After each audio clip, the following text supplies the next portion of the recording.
DickSmoothie. I'm your boy. I'm your boy. Your boy I am. Your boy is my boy. I am your boy. Your boy, I'm your bet. Bet it now. I'm your boy. I fucking can't even work this thing right now. Maybe I should, because I'm really good at hitting one button already today. Jesus Christ. My buttons. DickSmoothie. Welcome back. Welcome back, Dicks. Welcome back to hashtag DickSmoothie. And that's dicks. also where you can find us on social media at DickSmoothies, right? That's how we started off. It's got to be plural. Yeah. I'm your host, Tash. Obviously, beside me is the handsome just adorable Daniel. Dan the man stand to be a DJ man plan sham. DJ man plan sham. Yeah. So what have you been up to last week? Like, please tell me. Like, I'm pretty sure you've been ignoring me. What? I have text message history. Yeah, right. She disappears for hours in the evening, and I'm like, yo, dog, what's up? How you doing? How you like, doing? where are you? I'm like, I'm right here. I've been stuck on the phone all day, like 6 hours a day. Sometimes I just like need a break. You know what I mean? I gotcha. I'm just a little jealous. Jealous of my downtime? Yeah, I guess so. The other day I was literally buying a present for you, and you're like, I feel like you're ignoring me. And I was like, I can't answer the phone. I have a mask on. And I was like, this is the most opposite of ignoring it could have ever been. I'm like, I'm thinking about you. Yeah, I know. I was just bored. I was like, I worked all day and I come home and I want to talk to my girlfriend. And you're just like, I'm your boy. And I'm like, listen, I know. I'm your boy. You are. Don't forget it. So I do want to take a minute for a second, and I don't usually do this, but I want to talk about Daniel Stephen Stanfield Productions. This is a DSS production in general. Hashtag DickSmoothie, flannel on flannel with Daniel, and starting from scratch. But what I'm starting to do is do little like mini audio segments. Oh, yeah. You know, that's what I'm gonna call it, like little projects. Currently, I'm working on Rudy and Trump Go to Prison. And there is the first episode up right now. It's only like 2-3 minutes long. It's just a beginning. It's the first time I've actually tried to do like an audio story. So forgive me if you can't tell everything, but like I think it's pretty fucking good. I think you nailed it. I didn't nail the voices yet, but it's it's coming along. It's your editing skills for sure. Like, you know what I mean? You can make magic. You did. I did pretty well with the editing. But I also want to talk about like I'm looking for more work. I don't want to work my stupid part-time job anymore. So I'm looking for more work. If you guys need any editing or audio stuff, like you're my audience, but I love you too, and I want to work for you. Yeah, so he's your boy. I'm your boy. All right, I'm your boy. I'm your boy. So hit up your boy if you need some work done. And yeah, like I would love to do another podcast, Nancy Manning, and then hint, hint. And I would love to do like anything. Like I can work cameras. I've worked television shows. I've done film. So let's just hit up your boy. Let's make it happen. Because part-time jobs are usually not the jobs you want for the rest of your life. And during COVID, it's been like my main gig. Yeah. This is what I want my main gig to be. I'm not just saying this because I care deeply about you, but like I've seen your portfolio, majority of it, and it's really fucking amazing. It's very, for lack of a better word, eclectic, or like there's a lot of different stuff you have in there, and I know personally that your talents are vast. So I can do a lot of things. Like recently, we've been really going down the Photoshop lane, After Effects lane, all that stuff, and whatnot. So you already see what I can do from these videos. If you're watching on YouTube, which I hope you are, yeah, or whatever. I hope you're doing whatever and listening to us. But if you're watching on YouTube, you can see all the work I put into these videos. And I know that sometimes in some of the podcasts, I don't do video for it, but it is because it's very time consuming and I'm working, 40 hours a week doing something else already. So if I can do this, I can do yours too. And I just quit that job and we just, you hit up your boy. You hit up your boy. I just wanted to say that because I love you and I know you guys might like me. I think you're mainly here for Tash still. I don't think so. I think like something else to note though, Dan, is that even though you have like a lot of talent, you're also one who's like, if it's something new or like you're amazing when it comes to researching and figuring things out real quick. So in terms of like, you know what I mean, doing something with somebody or any kind of production work, you're like, if you're fucking like, you're just like, I'll figure it out. And like in a night, you're like, good, I'm good. Yeah. You have to be adaptive to every scenario. Like everything is unpredictable in the first place. Sure. And it is definitely not going to go your way. I've found that out hard this past couple months. Like just nothing, honestly, what's that stupid law? It's like, if anything is going to go wrong, it will go wrong. Oh, like the law of attraction? Something like that. Anyways, sorry, I can't remember that right now, but everything will go wrong if it's going to go wrong. Like you can't control it. And that's why you're just proactive and you just keep working at everything. Yeah. Keep shooting it out into the universe. Yeah. The Cumalots. The Cumalots theory. Cumalots or Cumalots? Cumalots theory. Like Crowley? Like he literally would jerk off and be like, I want to get a promotion. And then it's like, as you ejaculate, like an orgasm is such an intense experience that you're literally like shooting out into the universe. And he was a fucking magic wielder. Like amazing. Wait, is this actually a person? Aleister Crowley. Yeah. I wasn't talking about Crowley. I was talking about I think that you Cumalots. should, because that's hilarious that it's called that. He's behind so much incredible stuff. So you should try that. A vigil. If you write down on a piece of paper what you want and you ejaculate onto it every single day, like Henry Zabrowski did that. Okay, so these guys already took my idea that I was trying to bring up here. Thanks for ruining it for me. my Cumalots theory. I was making it up on the spot. You were? That's hilarious. Yes. You didn't know? Oh my God. You can make it your own still though. Like you just ruined it for me. Never mind. Okay, so what else do you have on the catching up things to do before we start the show? Catching up? Nothing. DickSmoothie. Okay, today I'm actually going to be taking the reins for the most part for Dick of the Day and who we need to DickSmoothie, but it's going to be kind of heavy. So I'm going to turn it over to Tash. And did you have someone you wanted to DickSmoothie today? I sure did, but there's something else that I wanted to share with you because I thought it's hilarious. You know that? Was it Bridgerton show? Yeah. Ugh, I couldn't get through an episode, everyone. Every girl on TikTok is just like, you know when he told you to like touch yourself, like how I asked you? Like people are just like losing their minds for the main character. I mean, what? Well, I was going to say something else. Never mind. Yeah. I was going to reveal something dirty, but... Dirty? Do tell. Oh, I mean, like, I'm not scared to do that for you. Like, to tell you what I want. You already know that. Like, so, like, what I'm confused about is I'm sorry for these women that don't have a male that would do that.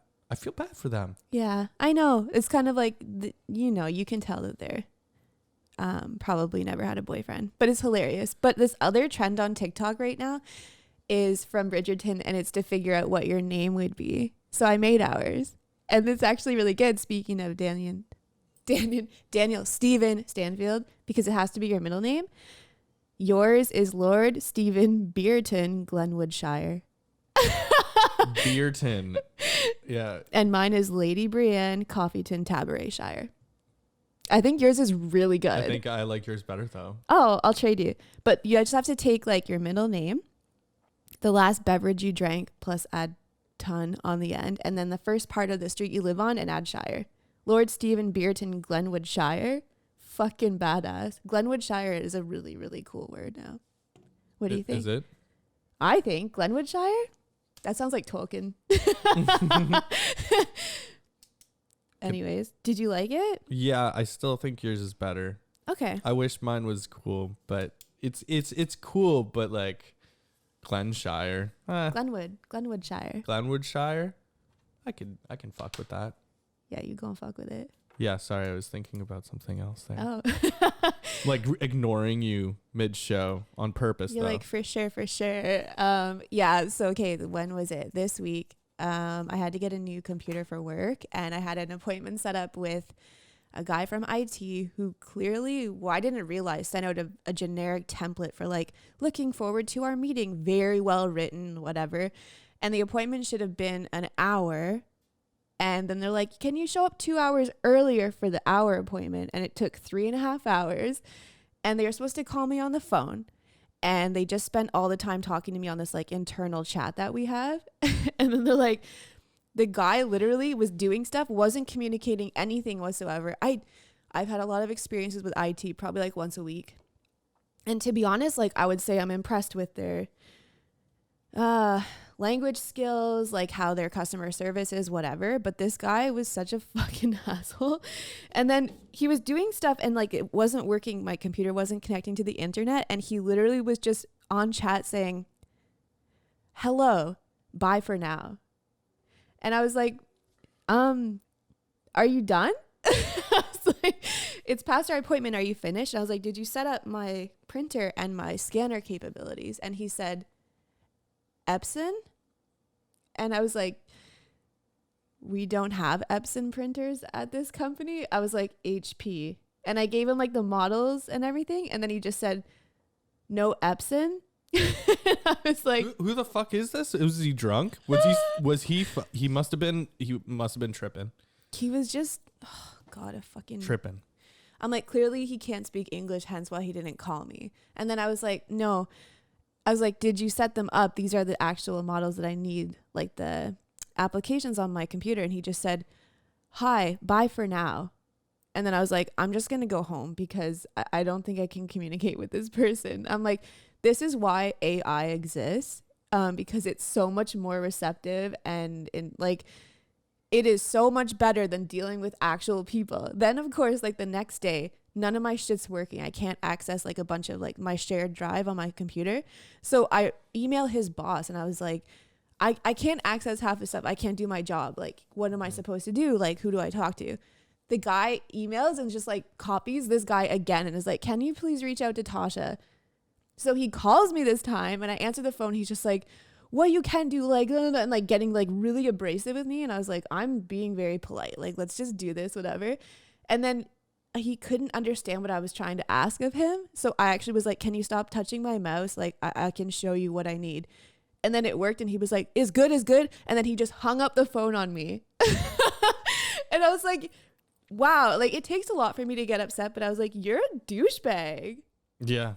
Anyways, I just had to get that out. It really bothered me. I can tell.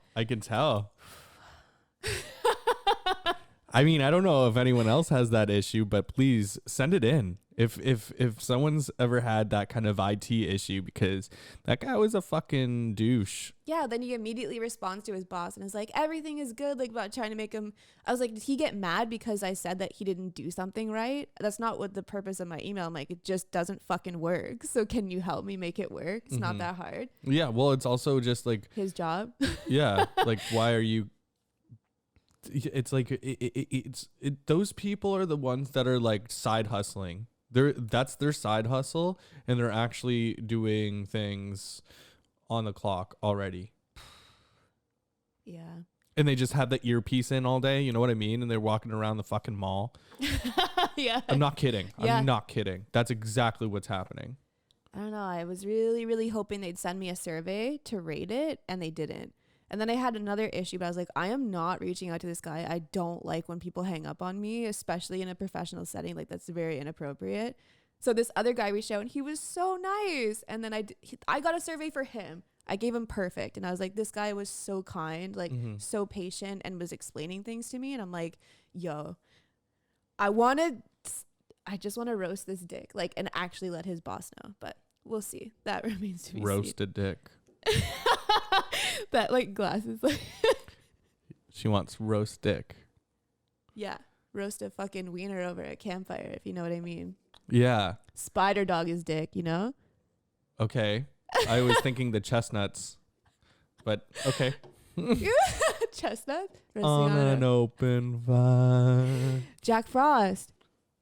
Jack Frost what? Nipping at your nose. Wait, what? That's the next line of that song. I don't know that. I don't actually know this. Are you new? I don't listen to. Yeah, I guess I'm new. I just like, okay, for me. Okay, like I could hear a song 1,000 times and I probably still wouldn't know the lyrics. You're like Peter Griffin in Family Guy when he's singing the Dawson's Creek. And he's just like, I don't want to wait. Toyota. I want a car right now. What was the other one? When he's doing like the Christmas songs. I've got a gift for you. It's up in my bum. Little drummer boy. Or like little bummer boy. Okay. That's it. I got everything off my chest. Yeah. Is it time?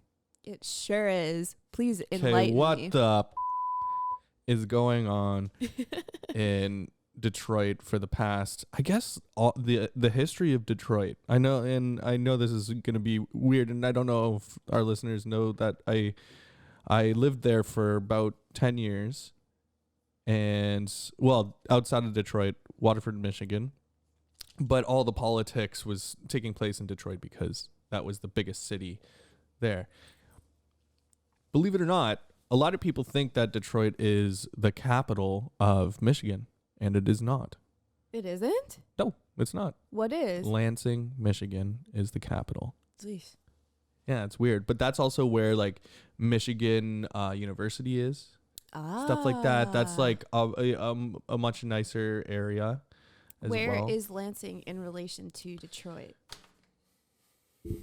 Well, if you look at Michigan, because it's a hand, right? Yeah. It actually is a hand. Oh, okay. I was like, this is really technical here.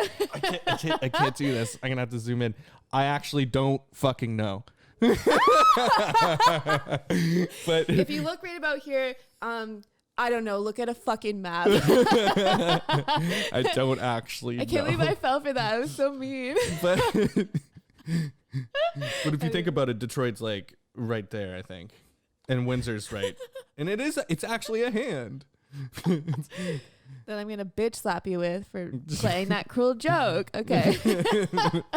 Anyways, Detroit has always, unfortunately, had some corruption, manipulation. Apparently, many of the mayors had been committing some sort of criminal act. So during, I believe, prohibition for the state, the mayor was getting in some sort of alcohol and selling it off. So he was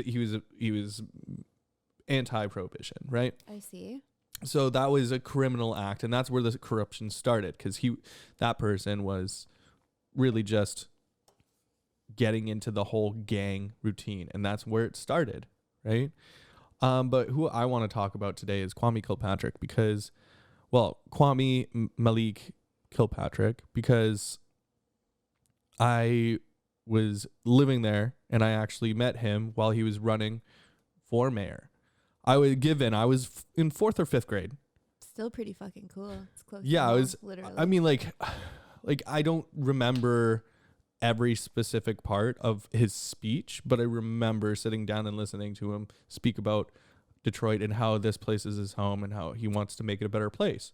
How did you feel listening to his speech? Like, how do you think he was? Very charismatic? Oh, he seemed like a very nice person.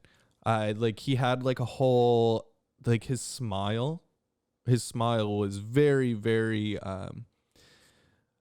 contagious. You know, like if he's smiling, you were smiling. Well, I noticed from looking at pictures, I'm like, he looks like a good person, you know, when you just look at someone, you're like, ooh, yeah, like I like that person. They look friendly. Yeah, like even he's wearing a suit and a ball cap in this. Cool as fuck. And he's just like he's got swag too. Yeah.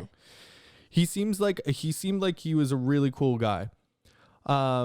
and maybe he still is. I don't really know. We're going to get into that too, because there's a lot of things to talk about in this, and I'm going to try to sum it up all in the time that I can without being too boring and trying to be, as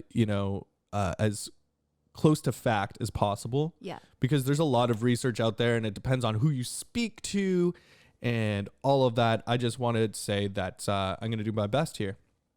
So, Kwame Kilpatrick was born in Detroit, June 8th, 1970. So he's 50 years old. Well, almost 51, if not 51 already. He was in office as mayor from 2002 to 2008 as a Democrat. He was in the House of Representatives or House of Senate.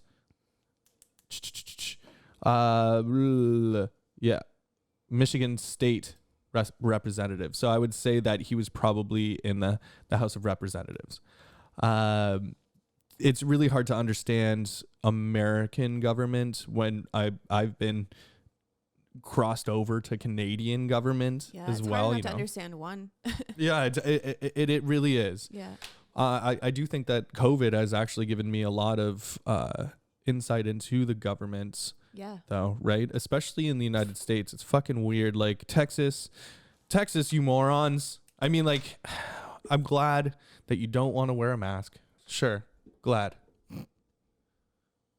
Super stoked about it. But that's what I think about it.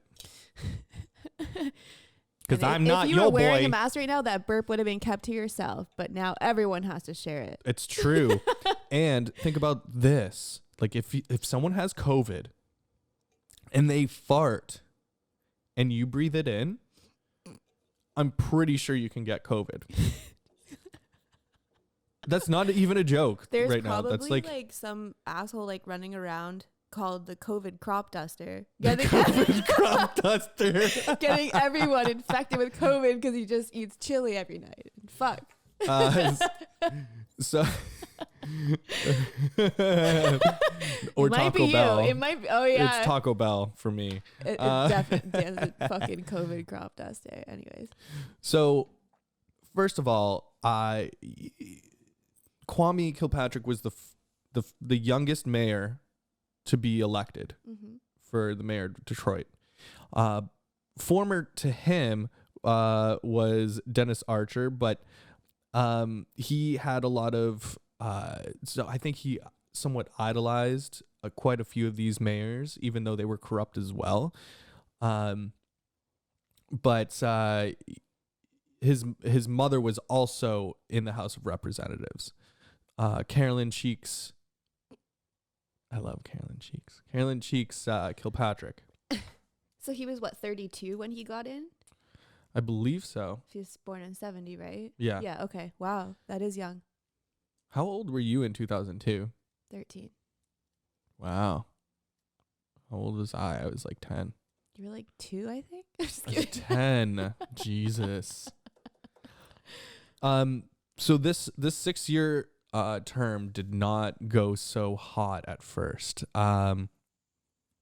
Essentially, he started having the FBI track him starting in 2004 because they started realizing that this man never wore the same thing. And what did he wear? He would always wear the highest and most expensive suits. He was very fashionable, right? He wore all of these. He had a Cadillac. Like, he had to roll around in a Cadillac. He always had intense security around him as well. Mm. Yeah. Based on his appearance, like why do you think he did that? I feel like probably the intention behind it, initially at least, was to like paint a very specific image. He's obviously very image focused and like trying to represent like wealth or like whatever. Like, it seems like it makes sense. Like, you want to look a certain way to people, be visually appealing. Like, it says something about the city that you're running or the city you live in if that's the person who's like on the forefront. You know what I mean? Yeah, but I don't believe that paint, like, he was purposefully showing himself in a different light. You know what I mean? Yeah. Like he wasn't actually this person. I think he pretended to be this great, endearing person, but it was just all an act. I don't really know, of course, because I don't really know him. But I would say that just given the facts of he originally he went to jail because he had fired someone that worked for him because he found out that he was having an affair with his chief of staff. Oh fuck. So and the way he was caught in 2002, there wasn't really cell phones, right? There was kind of cell phones around and whatnot, but they mainly used pagers. Oh my God, such right? a different time. Yeah, such a different time. And if people are listening and don't know what a pager is, look it up. Just kidding. It's just a little goggle it, okay? It's just a little beepy thing that you had on your hip, and you would just send like boobies through. Yeah, like, yeah, you know what I mean? pager, der. Yeah, basically. Wait, you send a number to a pager, then the person would be like, I need to call this person, go to like a payphone. But you could also send text messages through them eventually. Wow. But they were very short, and they didn't really read very well, you know? That's why people started using all these acronyms like LOL. But Yeah. boobies was probably the most common message being sent. Yeah, that's what I'm saying. Yeah, like it depends on how old you were, of course. But they were having messages. They were sending messages to each other through their city issued pagers. Fucking dumb. Yeah, are they that like? That's definitely the time when they can still track what you're fucking sending. Yeah. Yeah, like you have to send it through a database. It's got to go and then be sent out anyways. Yeah, there's this guy at my work who like he told me that people like we have an internal chat and people where he used to work, like the specific area, got fired because they were sending like dirty messages to each other, like almost like sexting over the internal chat, these two people that worked in the same office. And I'm like, and it wasn't that long ago, have a cell phone. Maybe it was like, hotter because it was like, you know what I mean? Yeah, but you lost your job and fucked up your life. Yeah, anyways. So yeah, they caught him because they were looking at these messages on his pager. Eventually, yeah. When the records were released in court, basically they went out with this entire lie, like the chief of staff and Kwame. So they both lied about having sex with each other, sending things through the pagers, having phone calls about that, meeting up and having sex or anything. Yeah, I saw a video of him denying it. Like they denied everything. I mean, okay, they denied everything. But then, sure enough, even though he said, "I am telling the truth" in a court of law after swearing in, well, boom, he got caught because of these text messages, and he went to jail. Fucking noob. But I believe it was only for a limited amount of time in the first place. No. Oh my God. No. What? Why am I saying limited amount of time? It wasn't, because this whole case was about the firing and the neglection of firing this gentleman that basically he found out from the TV. Oh. Like he was at home. Yikes. And he found out he was fired. Like he wasn't getting any messages back. He was calling people and he's like, what happened? It's just because he found out about it. So he ended up suing them, and that was the case, right? I see. And sure enough, he won $3.7 million from the city of Detroit because of Kwame Kilpatrick. That's a lot of money, like 20 years ago too, eh? Yeah. Oh yeah. Oh fuck yeah. This is the reason why Detroit went bankrupt. One of the reasons. That like all it makes keeps sense. like he keeps losing and losing, and he can't pay back anything. So when he gets out of jail and is on probation, he goes to Texas to try to start new with his family, and they're finally like talking to him again. They're able to like get along. Him and his wife. And he's still making lots and lots of money. as mayor. How is he still mayor? Living in Texas. That doesn't make any sense. Yeah, it doesn't make sense at all. So he's like, I know that I had an affair, but I am never going to give up on you, Detroit. I love you. And he's supposed to be paying back $6, or no, he's supposed to be paying back his debt. Yeah. To the city, right? I didn't know they could do that. What? Like basically, like you incur debt, and then you have to pay back. Yeah. Like a well, how can you municipality. $3.7 million? He didn't even have $3.7 million. He had less than $1 million in his bank account still. You know, he was definitely saving up a lot by extorting people, and I'll get into that later or soon-ish. But so he was supposed to be paying alimony. I think that's what it's called, right? I guess it would be that. What was the actual word for it? It was There's a different word for it. It's not like litigation. It's a word like that. Not itinerary. It's like a mix of those two. You said it the other night, and I was like, yes, it's I'll find out what the word is. Okay. Yeah, I don't know what's going on with us today. But you knew it like the other night. You're like, bam, this. You know what's funny though? Like, okay, and I'm only saying this because I recently like rewatched Parks and Rec, but it reminds me like a little bit of Ben's character because he was like the youngest mayor of like the town, you know what I mean? And then he bankrupted the town because he made Iceland or Ice World or whatever. Yeah. Just reminds me of it. It's actually pretty funny. It was probably coming out around the same time. Yeah, it probably could be has a comment, like whatever. It could have been a comment on it. But so he's trying to pay back the city of Detroit, but even though he was making X amount of money, he was saying that he could only pay back $6 a month. That's fucked up. Yeah, so he was only paying $6 a month, and then he missed a payment. Delinquency. So he fucked up his probation. So he goes back to court.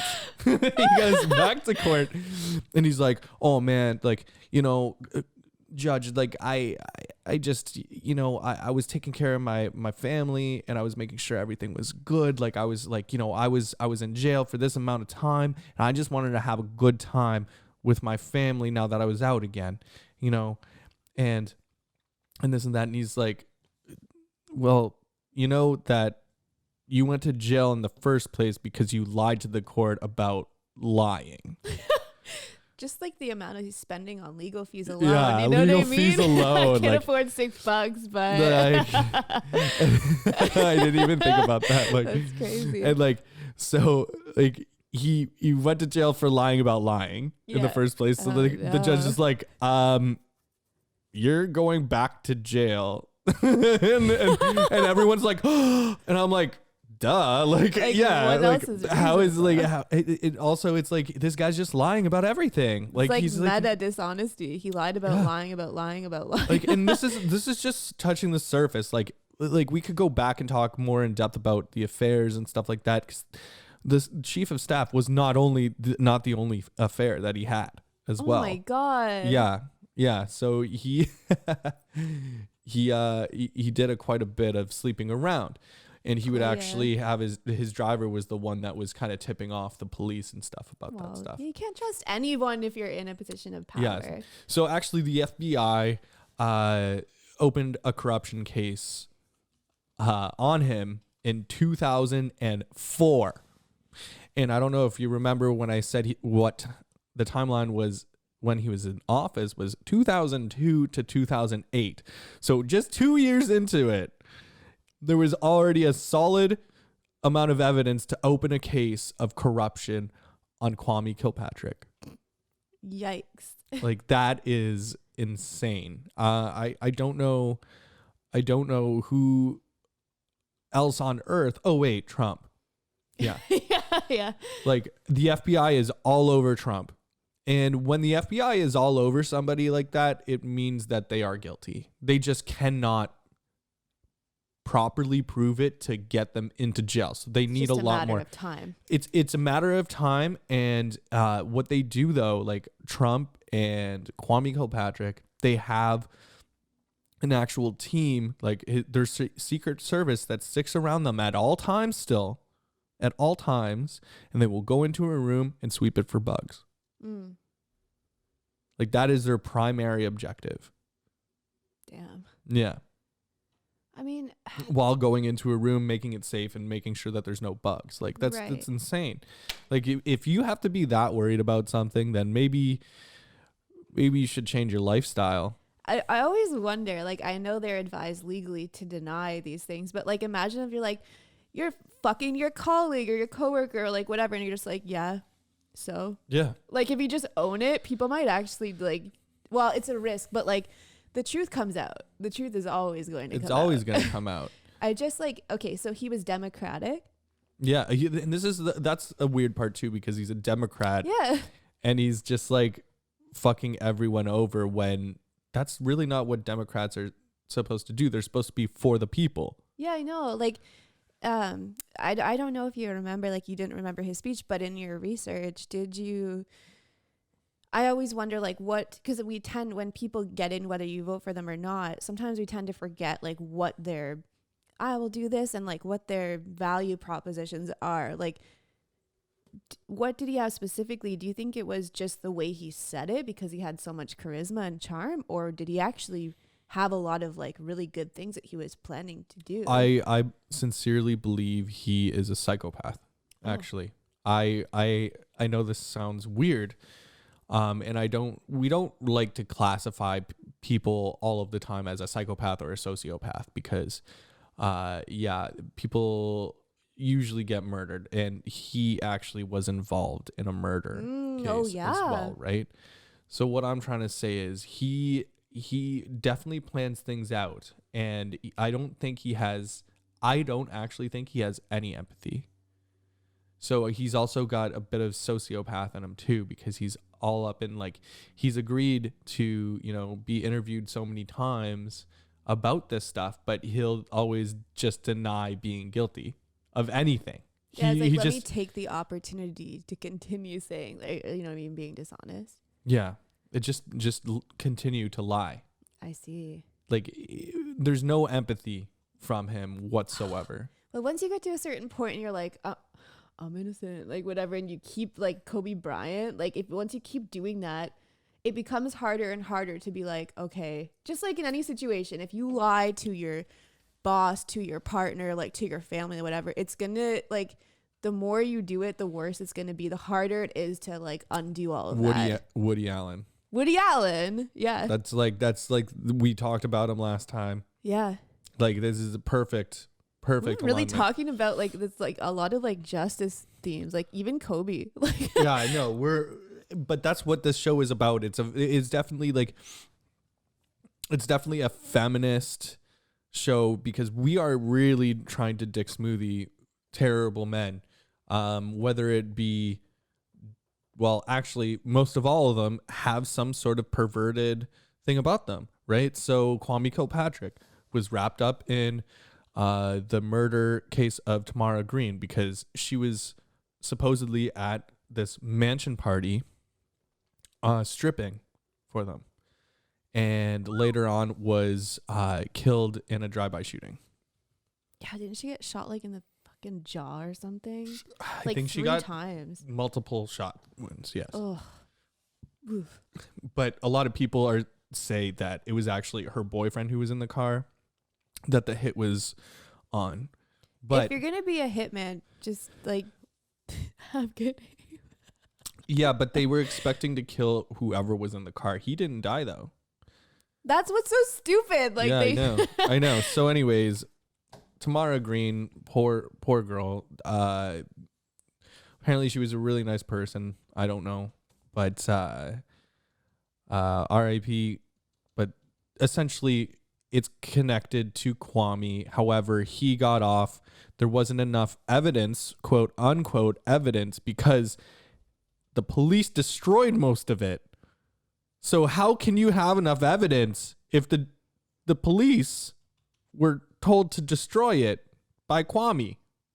Yeah, man, like running the show, like too much power, of course. So essentially what they started thinking about him was he is a new gang. He isn't controlling the gangs. He is a new gang in itself. He's a new gang in itself. The Kilpatrick Criminal Society, I'm going to call it. So in itself, I think he's psychopathic, but he has a lot of sociopathic tendencies where, like, again, where he's been interviewed about this and just says he's not guilty. Yeah. He's innocent of everything. In terms of his charisma, I would say, and his charm. That's even though there's text messages, he got caught in the first place about lying. But then admits to affairs, but like now everything else, he's like, I'm just not guilty of anything. Like, you truly believes he's that untouchable, or that like he can like have power over people to convince them of like whatever? That's such a distorted sense of like reality. Well, he had power over Trump. That's fucked up. Yeah, we'll get to that after. But so once they opened up the case, the FBI case on corruption in 2004, they started trying to get into a room with him, like bug him or something, but they just couldn't get the information because of that team that would go in and bug the place, right?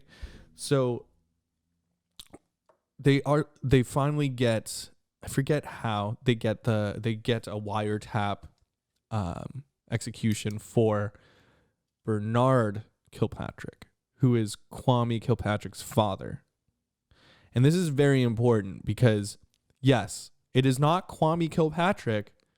It is his father that's gonna start doing his bidding for him. This is his extorting for him, right? So Bernard started his own business as a consultant. Just consultant. They asked him who and what he consulted about, and he's like, "Oh, I just consulted." Oh, okay. What did you consult about, though? I don't know. I just consulted. I can consult about anything. Sometimes I talk to my family on the phone. Does that make me a consultant? Kind of. Tied up. Sometimes I talk to everybody through a podcast, and I think I'm the best consultant of them all, right? True. Like I am totally right about everything. Well, always. I've never questioned that. I know, always. Just so you know. No exceptions. So he consulted about things. Anyways, through the wiretap, they started following and figuring out the codes that they were trying to speak in, right? Because they knew that they were being listened to. They finally find out this gentleman who's actually in construction business, right? Okay. He's been dealing with Bernard Kilpatrick as a consultant, and he's like, they're meeting up, and he's like, by the way, if you need this permit to construct here, you need to give me this money, or else I can't say it's gonna happen for you. And it's the father that's doing that. So the construction owner actually started going in bugged. Started getting bugged and wearing a wire, and going into conversations and hearing about all of this money, right? And they got enough information. Unfortunately, there must have been an insider for Kwame, because Kwame found out about it and called his father, and it was the funniest conversation ever. I wish I had the audio for the phone call right now. I'll try to put it in post-production here. But it is him going, this little man, the little man, can you gotta stop talking to him. And the dad's like trying to figure out who this little white man is. But this like 10-minute phone call where he's trying to explain who this white little man is to his father over the phone while the FBI is listening, because he knows they're listening, and he's like, this is the guy you need to stay away from.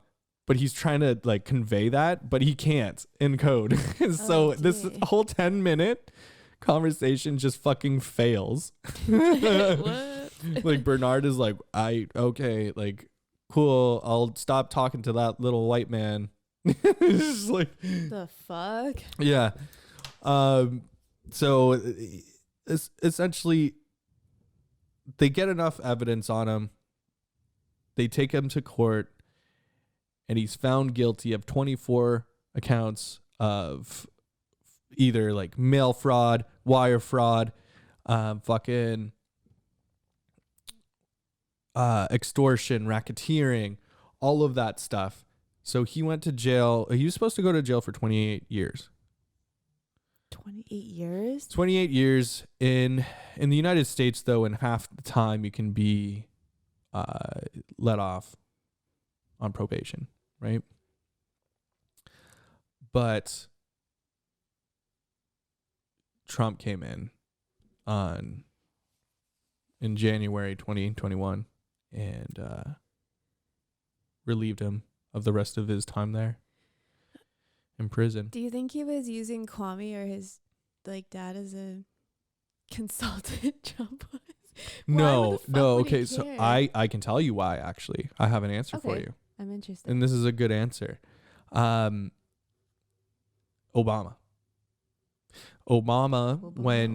when he was first elected or when he was running for president, he spoke so highly of Kwame.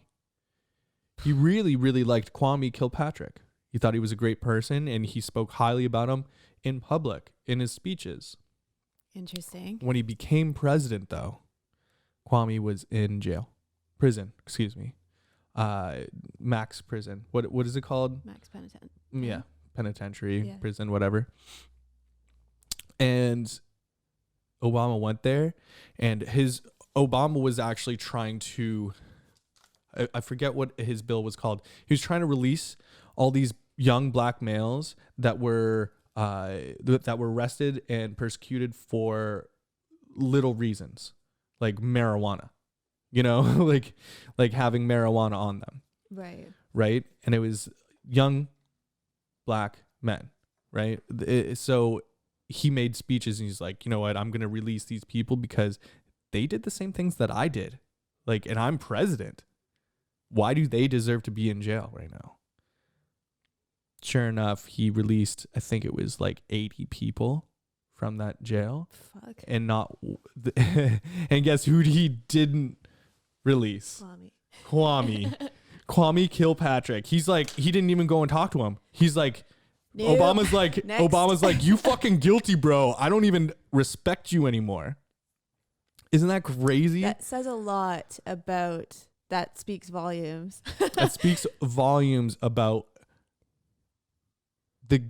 how guilty Kwame looks. He was in prison. Okay. He is guilty.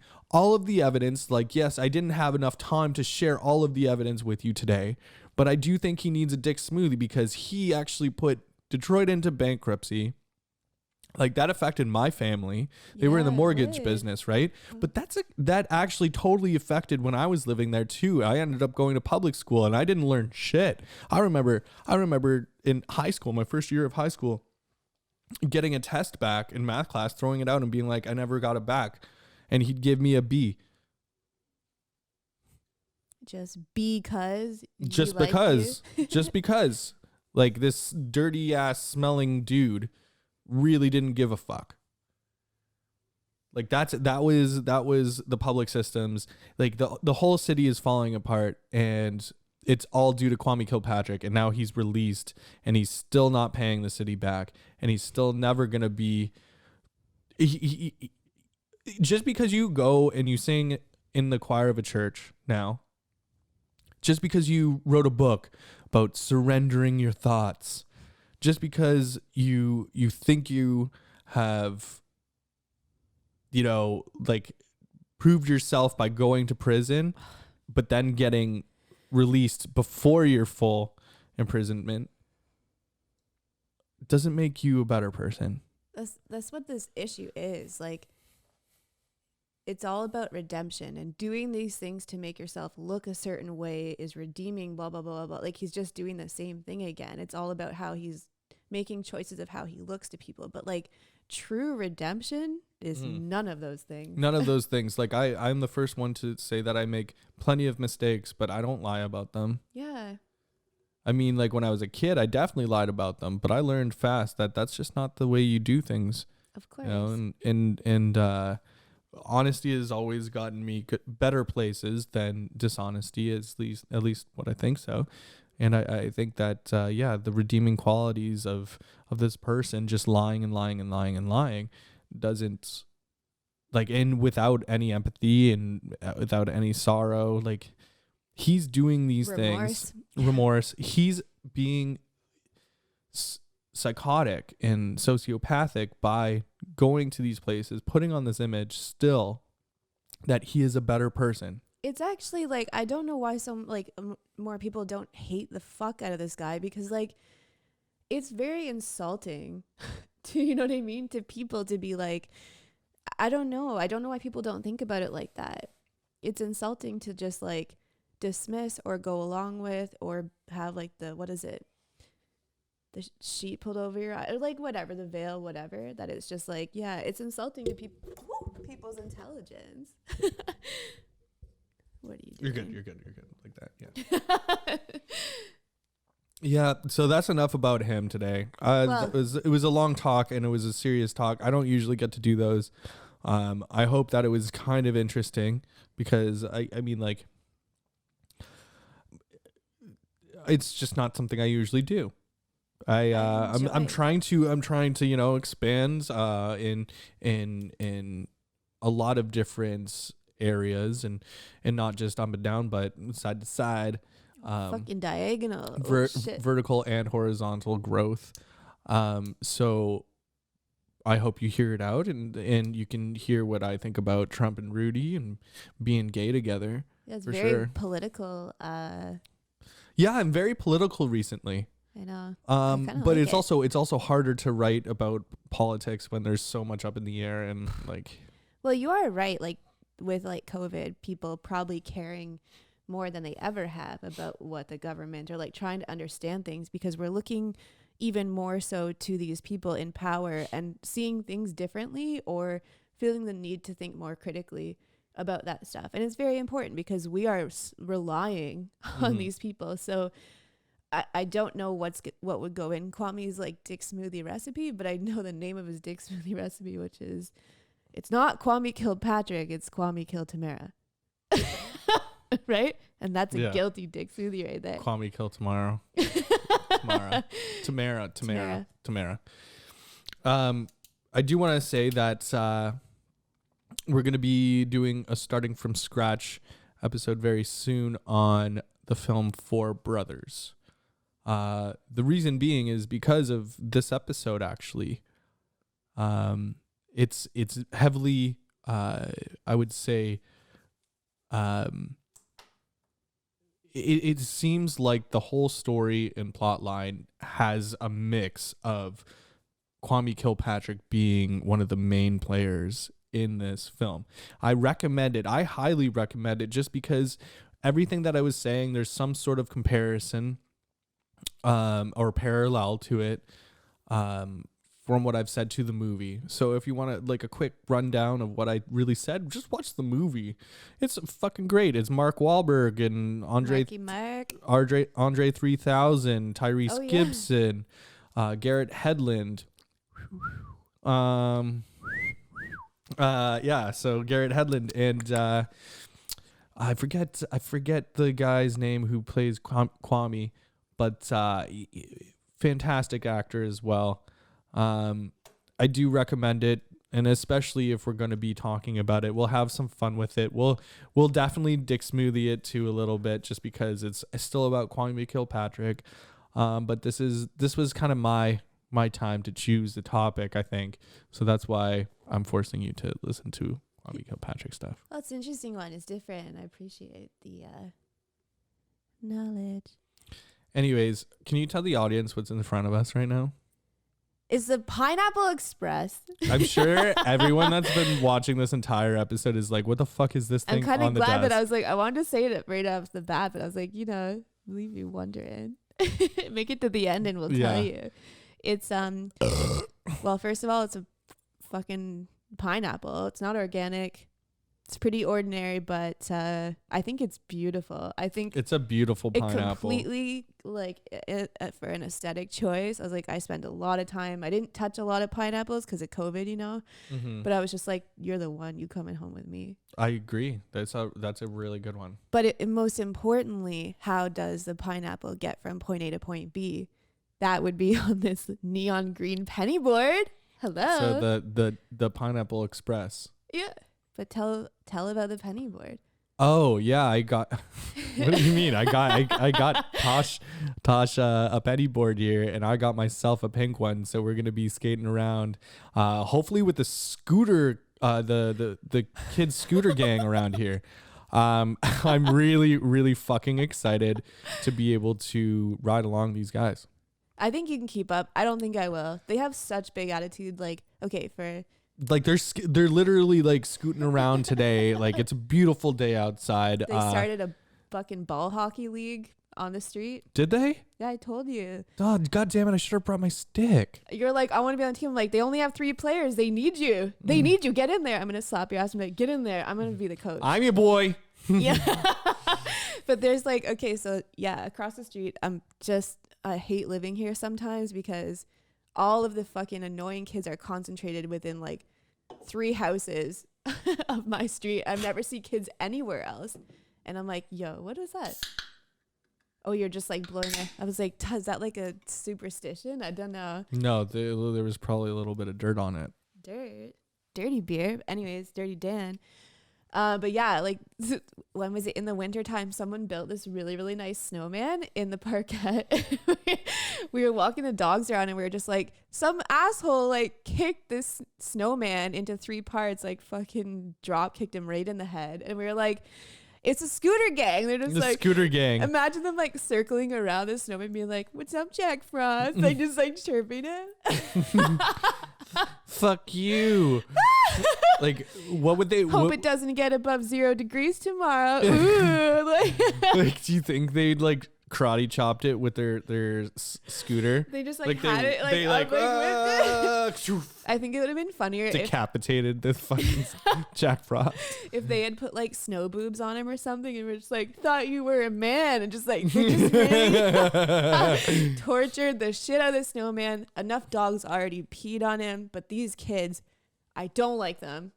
I think that you could like join their team, like their ball hockey league. Like whatever, no, what we're actually gonna do is, and I've been thinking about this a lot, is I'm gonna become a part of their scooter gang, and I'm gonna make a documentary about me joining. Does that mean I can call you Scoots with like a Z? Yeah. What's up, Scoots? I'm gonna be. I am 28 years old, but I'm about to be 12 again. And we're gonna Hello, 2004. Speaking of 2004, oh God, hell yeah!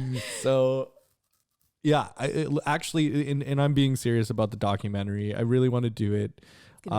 Just like a maybe a 5-minute, 10-minute documentary. Nothing insane. I feel like we should do it like when it's, you know what I mean? When you think about kids like that, you think of kids like punching like jack-o'-lanterns and just being like real shitheads, you know what I mean? We could get them doing all of that stuff, just terrorizing the neighborhood. Well, I was thinking terrorizing about cabaret, actually. Yeah, but like terrorizing in funny ways. Like they think they're so badass. They're like, like they put the boobs on Jack Frost. Thought you were a man. Like stuff like that. Like, go get a bra, you fucking. Anyways. Like goes up to the, you know how every doorbell has like the camera on it now. Yeah. You can't play ding dong ditch. You know what they can do though, and this should be part of it. Okay, the other day we were talking and there was like what was it? Your mom's house, this like prank call. And I'm like, I thought prank calling was dead. Mm-hmm. But my friend who works in like a factory, he told me like a couple weeks ago that there's like this app where there's these two guys that hate each other like on his team, and he actually like uses this prank call app, and it makes it seem like the one guy called the other guy, so like he's just in the middle just like facilitating this. And he's killing it. Like they fucking hate each other, like leaves voicemails, like you can change the voice, whatever, and it's like why the fuck is this guy calling me again? Like I hate this guy. And it's just like he's just sitting back, and I'm like, that's the evolution of prank calls. These kids need to do prank calls, I think. Tell them about the prank phone call from your mom's house, though. Oh, it was so good. For anyone that's not on TikTok or watches Your Mom's House, what is his name? This fucking truck driver? The king. The king. Oh, yeah. And he's just a perv. He gives shout outs to his queens above 18. And he gave like a really good shout out to Christina, right? And it was just like, oh yeah, he's just a player. I bet he gets, oh God, anyways. So he's really creepy. He sounds like a total pedo, but like, even though he has to specify always to be above 18, probably because he is a pedo. I think pedo is funnier. Anyways, pedo. But like, yeah, this prank call, this guy, what is he called? It's like a cake maker. Yeah, she's a cake designer. Yeah. Yeah. And he calls her and he's just like, oh, like, my dad wants to like, say thank you. I want you to make a cake for him, blah, blah, blah. And he's taking up all like these the sound bites. Yeah, the sound bites of and it's amazing. He actually he's like arguing with his dad, who's like the king, on the phone. Like it's so skillful. The guy's name is Fart Simpson. Is the guy that makes these prank phone calls. He also makes music and everything. Obviously we don't know him, but just seeing all this stuff on Your Mom's House is just amazing, and we recommend definitely checking them out. Even though they don't pay us to say that, I wish they did. That's just a solid recommendation. That's honesty, which is the best policy of this episode. I just realized why he calls himself Fart Simpson, because Bart prank calls them most. Yeah, But he also wants to call him himself Fart Simpson because it's an alias. He doesn't want anyone to know his real name. Pussy. Yeah. Seriously, just own it. Like. I thought there was something else I was gonna say. Fuck. But the evolution of the prank phone call has come a long way. Yeah. And when we were listening to it the other night, I was like, this is a way better prank phone call than I've ever heard. It's incredible. This guy, like, his skills are out of this world. I think people should aspire to be more like him. I know when I was a kid, this is something I did like very privately, was like come home from school and no one else would be home, and I would grab the phone book and start prank calling by myself. It wasn't to get attention. I was just like, whatever. Mm-hmm. And I used to call like random like 1-800 numbers. And I remember the day I stopped doing it, and I don't know why, but I called this number and it was just like, it sounded like a military thing because he said like sergeant or something, and I was just like, and I hung up. I was like, oh, never again. Like, I feel like I'm gonna get myself into trouble. But this general, the fucking insurance guy. Get on, save some time. Go to the general. Like, shut up. Fucking and you're like, I'm not old enough to drive. Sorry, wrong number. But like, I will give the scooter gang my phone.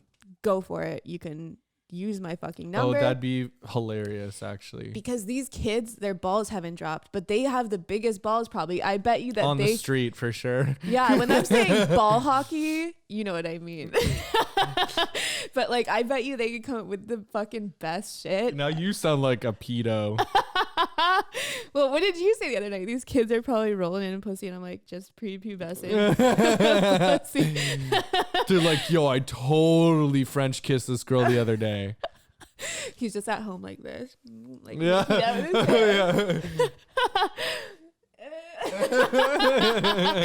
Well, I mean, like, I used to kiss the mirror, not because I'm not because I'm narcissistic, but just wanted to practice. Yeah, that's why I'm such a good fucking kisser. I'm just kidding. Anyways. Yeah, you are. I want to talk about The Stand. Hell yeah. Because the new version just came out on Amazon Prime, It was an Amazon exclusive because it came out on CBS. Yeah. And it started in 2020 and Yeah, 2020 December, and then finished in February this year. It's fantastic. I personally have never seen the original, but Tash here has. Big fan. It's Stantastic, by the way. I think that's what it's called. Yeah, it's very different. Like, the timeline's a little bit different, but you can see these things where you're just like, ooh, yeah, like they are touching on the most important scenes and characters and clips, but they've evolved some characters so much so, especially the evil ones. We won't give away any names, but definitely watch it. It came out yesterday on Prime. Like, you can watch it with your regular Prime membership. Yeah. Prime Video. I think it's fantastic. I think that there are a few things that really pissed Tosh off, and also similarly at the same time pissed me off. Yeah. Because there was a lot of jumping around in the first 2 episodes from timeline to timeline. There is still jumping around from timeline to timeline. And when I say timeline to timeline, I'm saying past, future, present, just because it's all in the same universe. It's not multi-universe or anything. Not that I know of yet, because I haven't finished it. But I do believe that it definitely still holds up very, very well. I'm not, because I haven't seen the original. I think it I hope it holds up as much as you wanted it to. Because I think they had a stacked cast so far. Oh, most definitely. Stacked cast. They had a stacked cast in the 80s one too, the 80s, 90s. I can't remember what year it was released, but like, I did get mad last night, but I had to put myself in check and just be like, I fucking hate fangirls. I hate fangirling. And I was just like, stop trying to be like, it's not this, is not that, whatever. Accept it for how it is now. The decisions that were made now, accept it. Because who's to say? I've never read the book. I know people who have, are like hardcore fans of A Stand, but who knows if the original TV series from like the 80s or 90s was even that close to the book. Maybe like they did it this way now because of that. So I'm like, what the fuck can I say? Like, you know what I mean? Accept it for how it is. And it does, like, there's obviously some like not religious undertone, but it is good and evil. There's not a gray area in the post-apocalypse. Yeah, essentially we haven't even given you guys like a summary of or anything. Yeah. Just a little snippet is that it's 99% of the world ends up dying from an influenza disease. Yeah. Much like what's happening today. But this one is much more aggressive. It's faster. It's deadlier. But it's very likely that something like this could happen to us anytime, especially like we're in the middle of COVID. Like, yeah. and what I'm saying is people are like only worried about COVID. They're only worried about COVID. Why?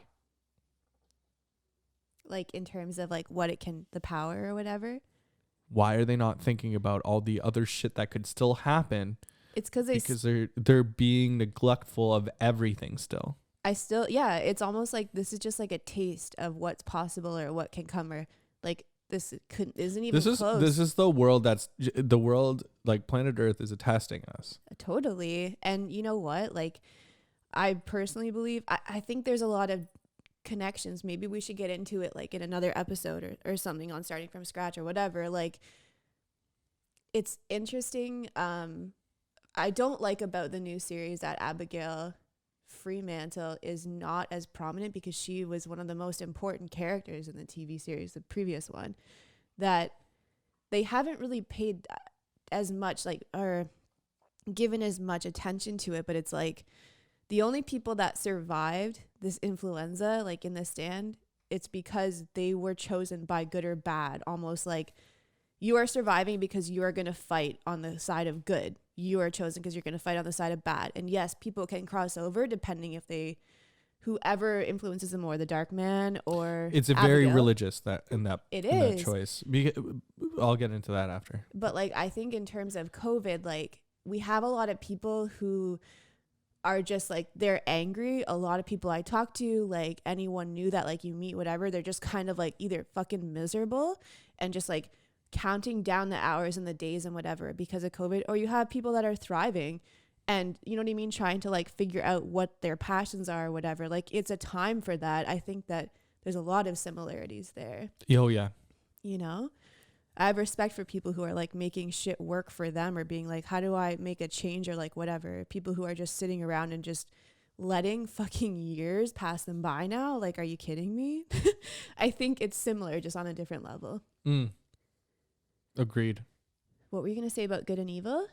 I was going to say that religion really takes a heavy step in this because I do think it's very religious in the fact that a lot of religion, especially Christianity, believe that there are no choices, right? Or that God already knows what your choice will be, even if it's the wrong choice. God, just because it's predestined. Yeah. Right. So I think that's a lot of the battle within it as well. I think that they're actually talking about both sides of that religion, in the fact that like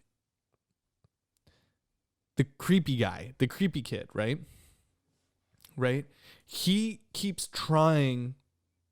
So he's one of the best characters in this show, and I know this is weird to say because he pisses me off because he's so creepy and he's so gross looking, but he's doing everything perfectly. He's one of the best characters in the show because at first I didn't think I thought he was a good kid. You're supposed to feel empathy to him. Yeah. And I did. But then I realized that he was actually just kind of a creep. And then, yes, he loses this girl. And once he does, yes, he's pissed. Yeah. But he makes the choice to stay on the right route and do the right thing. Okay? Like, I know that he still kind of hates him, Stu, but like... He's trying to be the bigger person. He's actually choosing. It's not predestined. And it's not like, okay, but they also keep asking him, they're like, oh yeah, but you dreamt of her, right?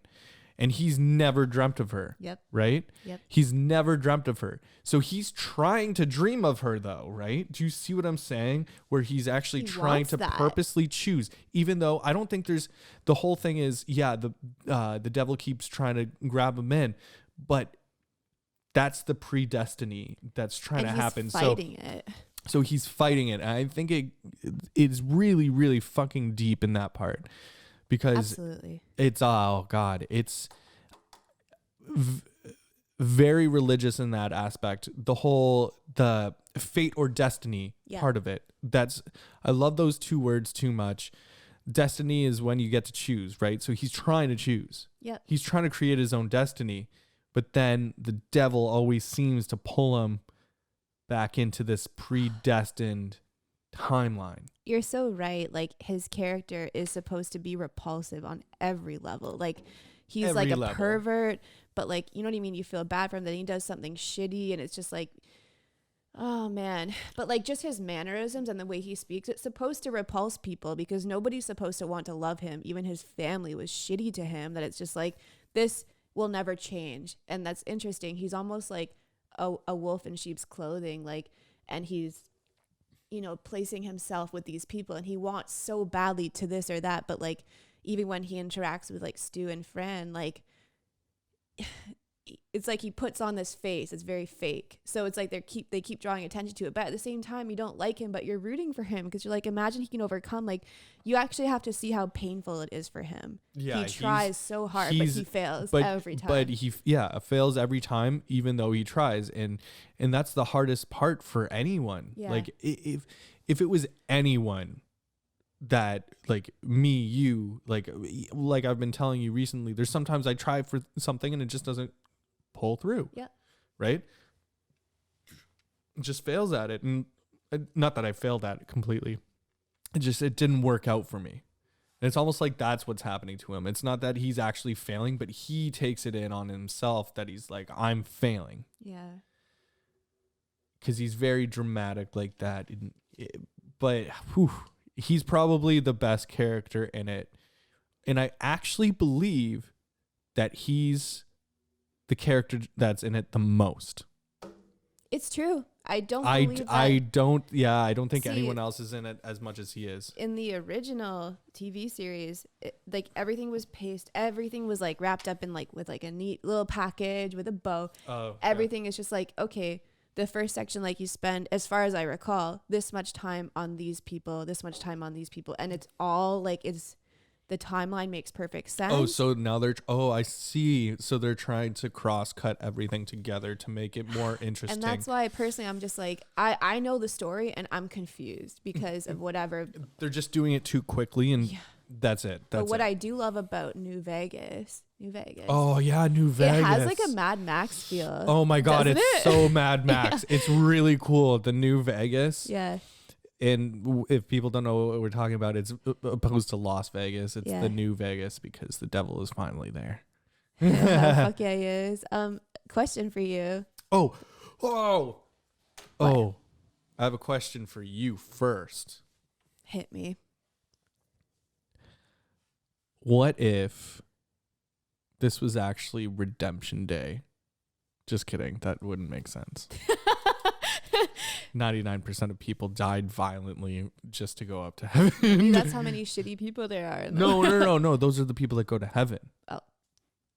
They would apparently they would just start lifting up. Well, like, I don't know what I'm not saying religious beliefs. Because the devil should never be able to walk on the earth. Yeah, that's true. Right? The only time the devil is supposedly allowed to be on our plane is when Redemption Day happens. I don't know if he's the devil, but like him and Abigail, you can see them more. They're not conduits; they're vessels. Because there's like especially her, because God can't. Yeah, God can't come down to earth, or he doesn't want to, or something. And yeah, exactly. So it's like she's Jesus essentially. Yeah. Our modern day Jesus. Jesus. But yeah, it's to be honest, like, I don't know what your spiritual beliefs are, like anybody, religious, whatever, like to each their own. But it seems like there's like this idea, this karmic resolution that these people, whether like a past life or whatever happened in past times, like in the real world, they need to work some shit out. And that's why it's like their opportunity for karmic resolution. They pick a side. Like, obviously this guy is struggling. He's like literally a fence sitter, you know? So it'll be interesting to see what happens with him. But my question to you is, what side would you be on? Because like they make the dark side very appealing. The light side is pretty lame. No. Okay, but see, the thing is, I'm not into the dark side thing. Like, I'm not gonna be like, yeah, sure, I'd love to go to a bar and have some drinks, but I'm not gonna be like fucking everything, like just massive orgies all of the time. It's just like hedonism. You literally just walk into a room and everyone's having sex and you're like, what should I eat tonight? And you're like I don't think I could do that. It's funny because like eventually that would get pretty lame. Like it'd be desensitization to just like giving into all of your temptations would get so boring. Yeah, and then you get desensitized to everything. You're right. Yeah, like you would just doing it over and over and over. No wonder there's fence sitters. You can be like, I'm gonna fuck, and then you're just like people are addicted to that kind of lifestyle, but like fucking hedonistic dicks. Yeah, they are. They're like, I'm gonna do whatever serves me. I'm going to sleep with as many people as I want, whatever feels good. Like, it's very self-serving. And you can really hurt a lot of people along the way. Mm-hmm. You know what I mean? But just thinking of you only. But sometimes I wish I was a little bit more like that, where I thought about myself a little bit more. I mean, balance. Yeah. Moderation. Anyways, check out the show. It's really enjoyable so far. I'm still thinking more and more deep about this whole religion thing, though. DickSmoothie.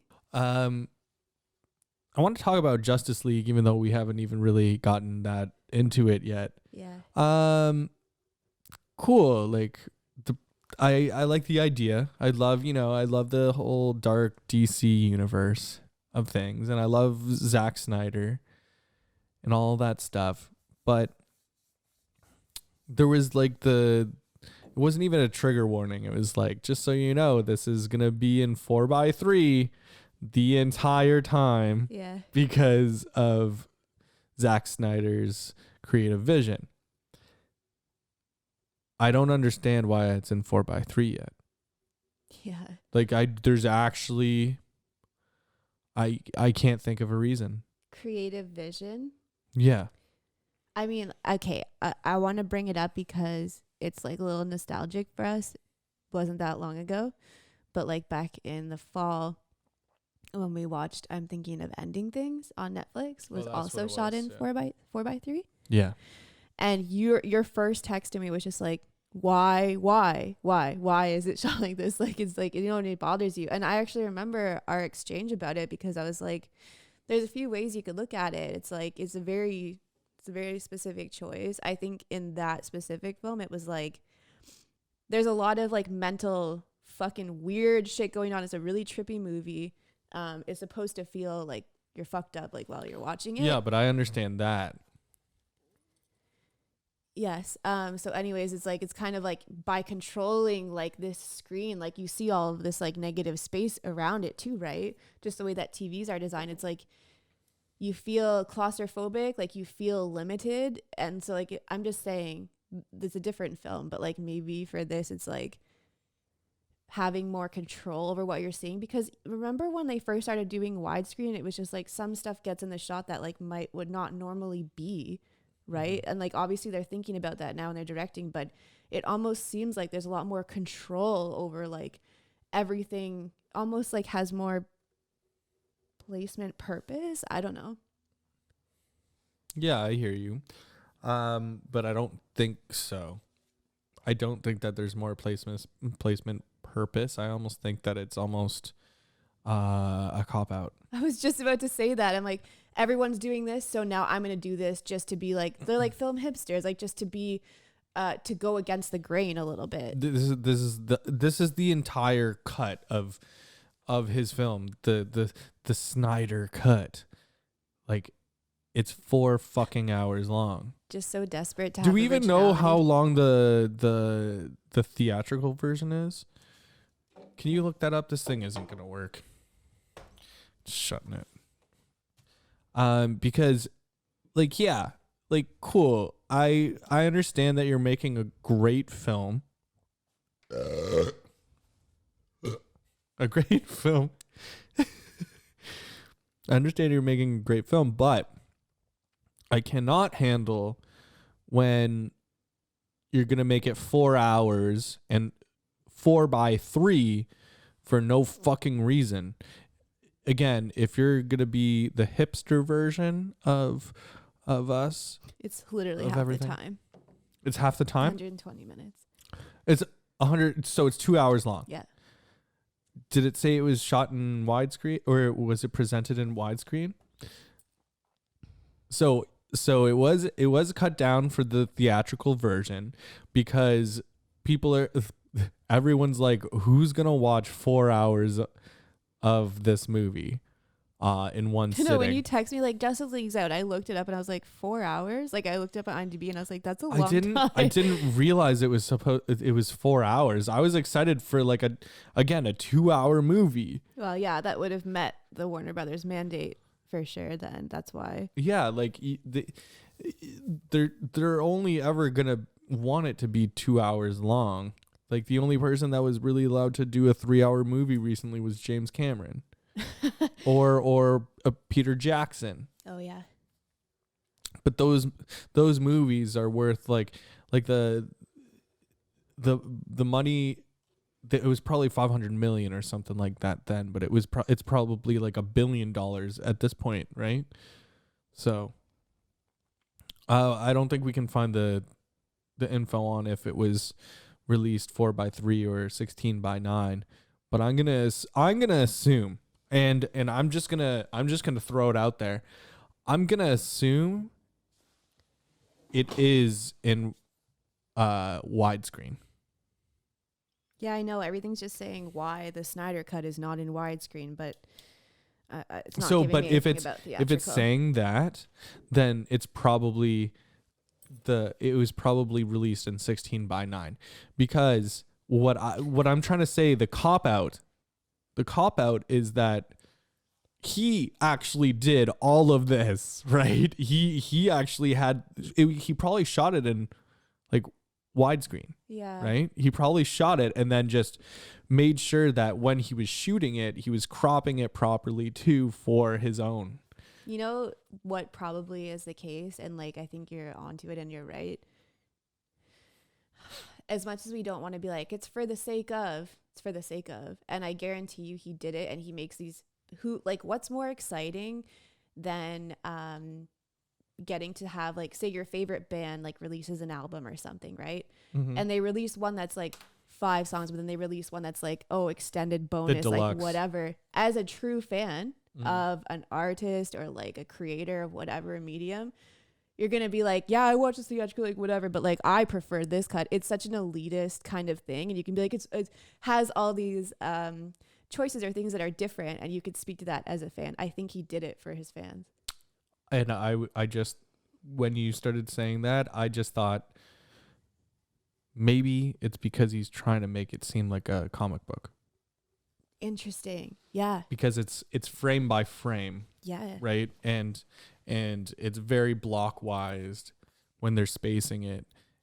Like, obviously, they change the sizes in comic books, but I think that's kind of maybe, again, for his fans.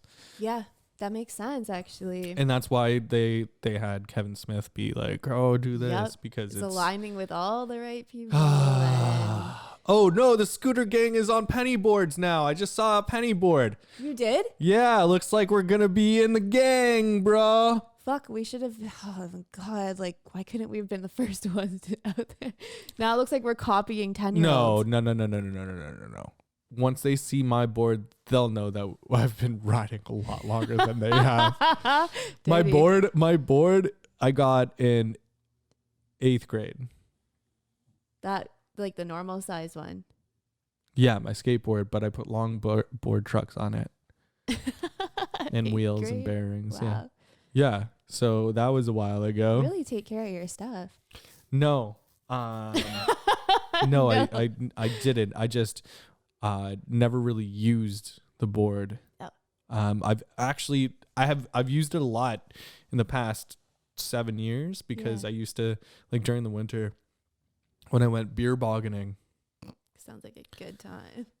Instead of sitting on it or anything, you would stand up on it, and I'd take off all of the wheels and the trucks and everything, and I'd just go down like that.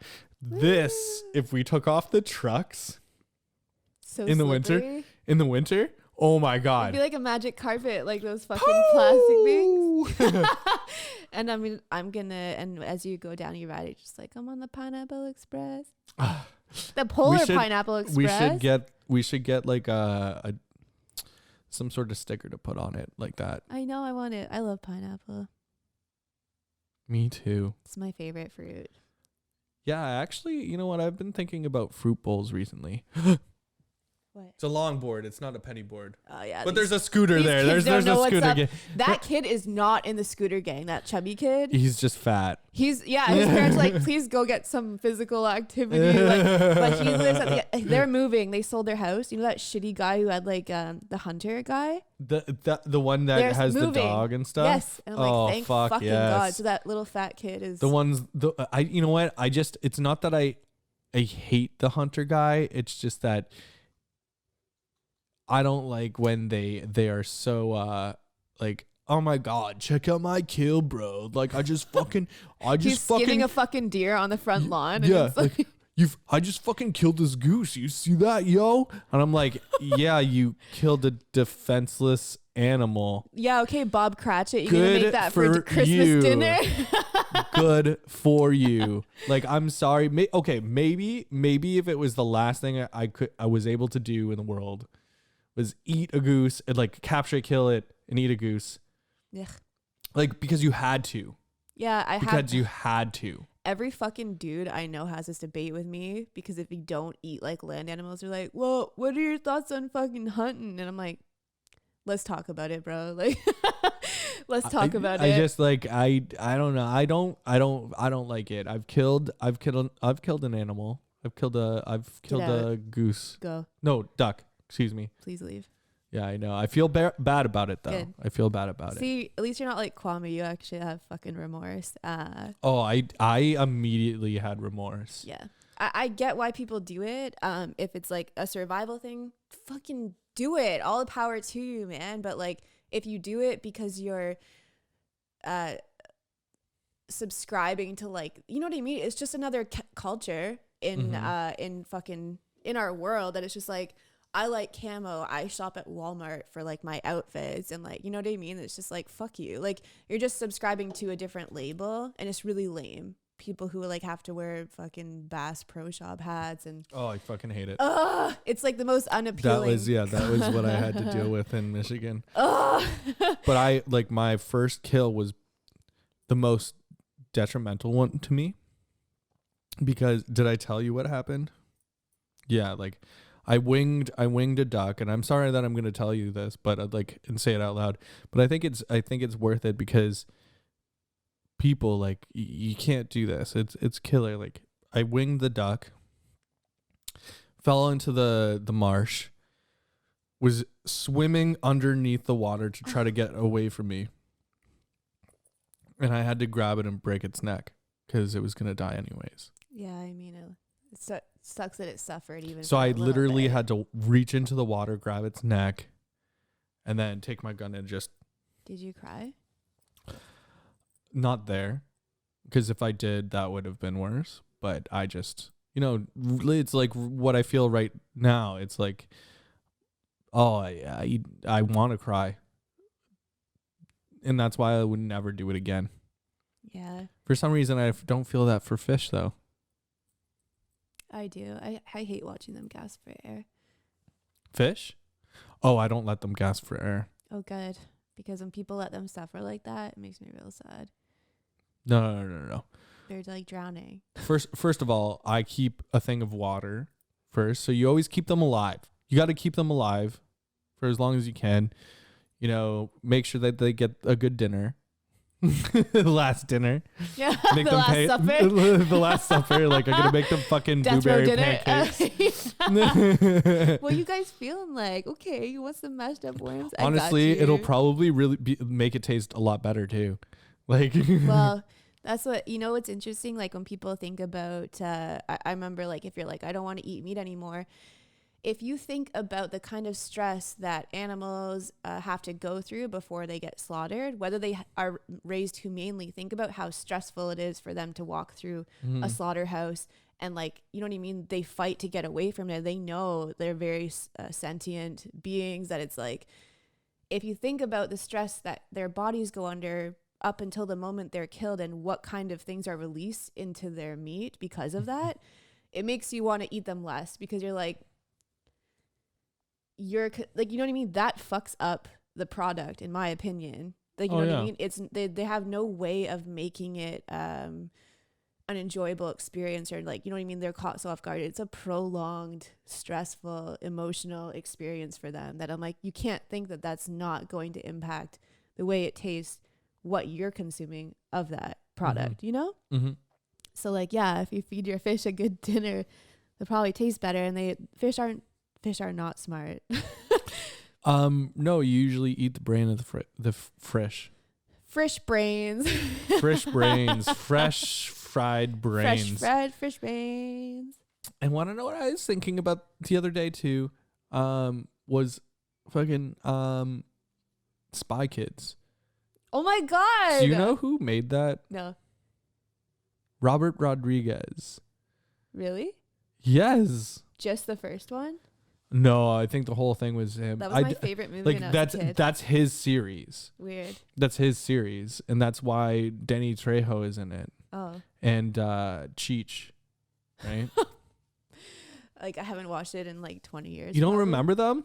That's the uncle and grandpa or whatever. Oh. All I remember is like they could just take this little thing, put it in the microwave, and it would make like a meal for them. And I was like, that's the future. I can't wait till all we do is eat like one made pill McDonald's a day. stuff. Yeah, just sponsored. What a fucking product placement. I know, like, I can't wait till one day we just wake up, take one pill, and it gives you everything you need, and like everyone can just be healthy, you know? But yeah, I will tell you, that kid in the scooter gang, that little chunky bubble guy, like, I don't know what to call him. He doesn't even look like he should be on a scooter. Not because of his weight. It's not what I was saying. He's like, I have no center of gravity. I can't balance on this thing. Fuck. Just topples over. No, I was talking about his clothing. Man. He looks like a little homeless kid. I'm surprised he's not decked out in fucking camo and Bass Pro Shop. Did you not see his fucking footwear that he's riding with? Crocs? No. Oh, he wears Crocs. Yeah, but it's rain boots instead. I think today. I'm only it's fucking green rain boots. Like rain the boots. Nicest day. Yeah, there's like, no rain outside. I'm telling you, this kid gets himself into trouble. I've witnessed him hitting girls. He fucking punched a little girl and shoved her onto the ground, and then she went like this and she fucking punched him in the chest, and then he ran home crying. And I was like, you hit a girl first. Like, this tells you what kind of piece of shit his dad is. And I'm just like, I can't wait till these wife fuckers beater. move. Oh, but yeah, Wife I watched beater. him do it. He wound up and just punched her. Yeah, I mean, like, at least it makes for some good entertainment on your street, especially with your neighbor across the street with the big saggy tits. Tits McGee. We've been looking at her all day today. We've been like, but she definitely hurt us because like she was literally outside in a wife beater. Like I thought she was a dude at first. Because like I was like, oh, that just looks like kind of a fat guy. But like it's just big saggy tits. Well, like, you know, it's funny when she heard she caught wind of that criticism, went inside and got her training bra and like I know she put them up. She put them up, or she just like wore something really, really tight and just like pushed them. Like, these look normal now, but yeah, it's she definitely heard us. If you ever wonder why I'm not texting you back, it's probably because I'm like watching tits. this like free fucking entertainment. I rarely turn on my TV like because I'm like, I just turn that way. Yeah, especially now that it's not winter anymore, right? It's definitely going to be more interesting. You know, I love people watching, and I'm going to watch people all of the time because that's what I do. That's what I'm doing during this podcast. Last summer, actually, like if I wasn't texting you back last summer, that's because it was so dramatic out here. There was this like girl, she was probably like 12. She's the one who punched this fat kid, actually. This fat kid. There's like these are all like townhouses that are attached, and then you hit a gap where there's like a little space in between.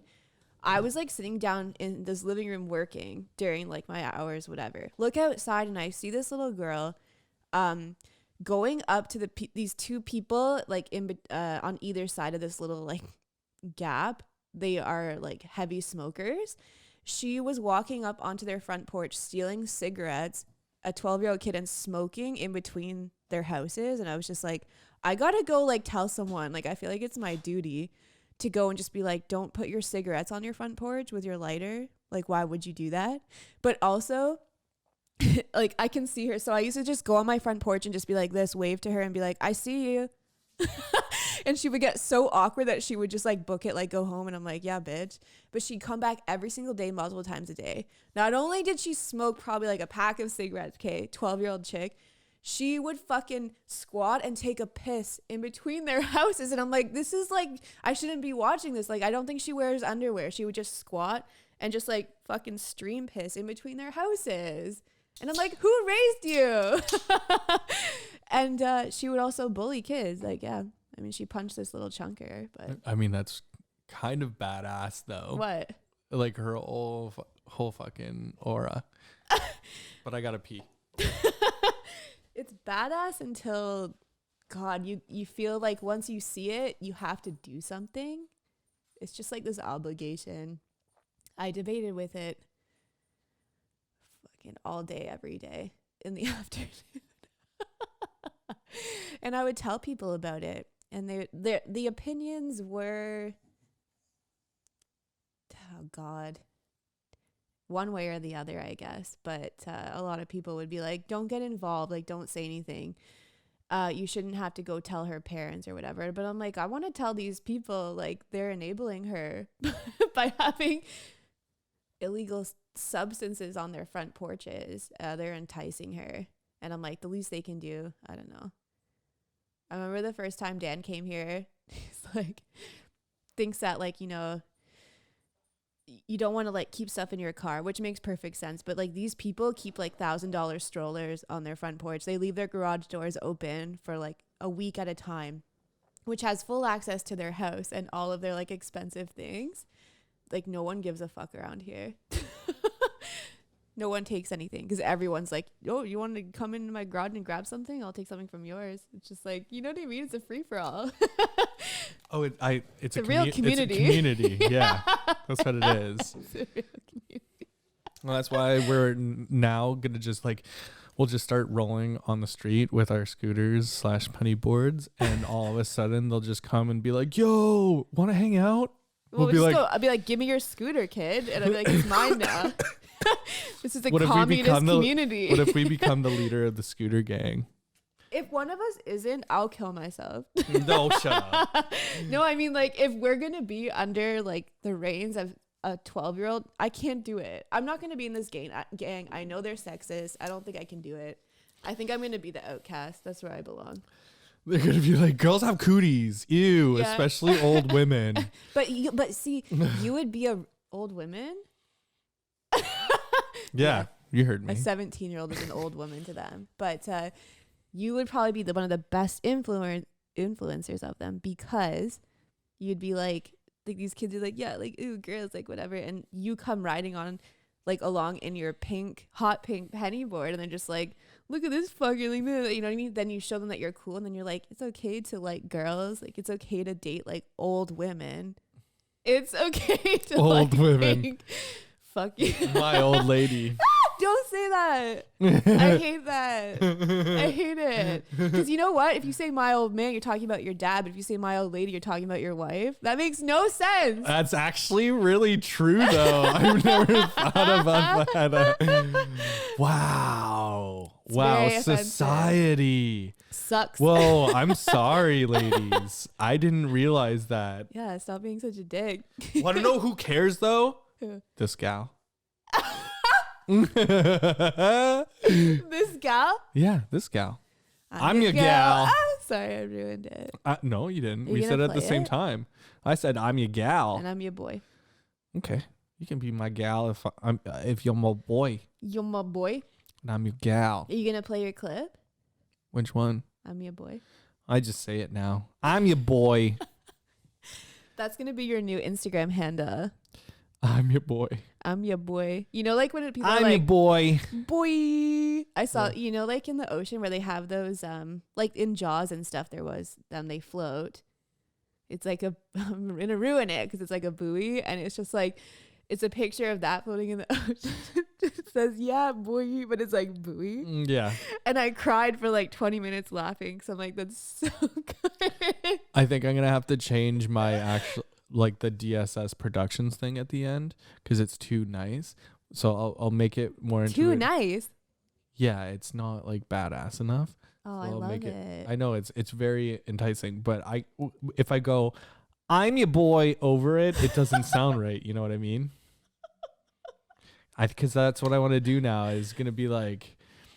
That's a good like business tactic. I'm a boy. Like on your business cards, you should get that on the other side. Cause just like, you know what I mean? I'm the man for the job. I'm your man. I'm your boy. Okay. I want fucking business cards that have a little music thing when you squeeze it, right? You know what I'm saying? Yeah. I'm your boy. I want business cards that are 3-dimensional and people hate them. Like, you know, in The Office when like Dwight becomes manager temporarily and like he they have to like punch in with like an old clock, and he's like Jim's going over all the stuff that he changed, which is like they can't take lunches together, so Jim's lunch is at 10 a.m. because Dwight hates him so much. But like they like Dwight makes them all get new business cards that are so big they can't fit into wallets, and he's like, it's so that we stand out more against the competition, but like it literally like shows them trying to jam it into their wallet. I love it. Like, so yeah. So when you squeeze it, it says, I'm your boy. Yeah, I'm your boy. We're gonna have to wrap it up though. This episode, I want to just say I had so much fun talking about just everything, movies and TV shows, and I know that we kind of DickSmoothied them in a starting from scratch way, but it was still a lot of fun. And I'd also like to say to everyone that's listening, thank you so much. We could not do this without people like you, and we appreciate you so much. You can always visit us at DickSmoothies and on the gram, Instagram, the gram. And I honestly want to wrap it up with, you know what, we really enjoy your support, but we want to keep doing this, and we want to keep bringing it forward and more forward and more forward. Like I said, DSS Productions is looking to expand, and we want to keep doing this. So support us. Even $1 a month, $1 every 2 months actually goes a long fucking way for us. Believe it or not, like that actually helps us with our distribution. You know, you can say that you helped us distribute our actual product. So I would really like the help, because we want to keep doing this for you, and we don't ever want to stop. At least I don't want to stop. Never. Yeah, like we just did 2 episodes in a day. One sitting. Just because we were feeling it. Because we were feeling it and we were kind of drunk. And one was super drunk. Serious. Super serial. Super serious. And the other one wasn't. We just had some fun. Mm-hmm. Anyways, I love you, my dicks. Thank you for being my dick. Thanks for being the biggest dicks in the universe. Wait. In the universe? Yeah. DickSmoothie. DickSmoothie.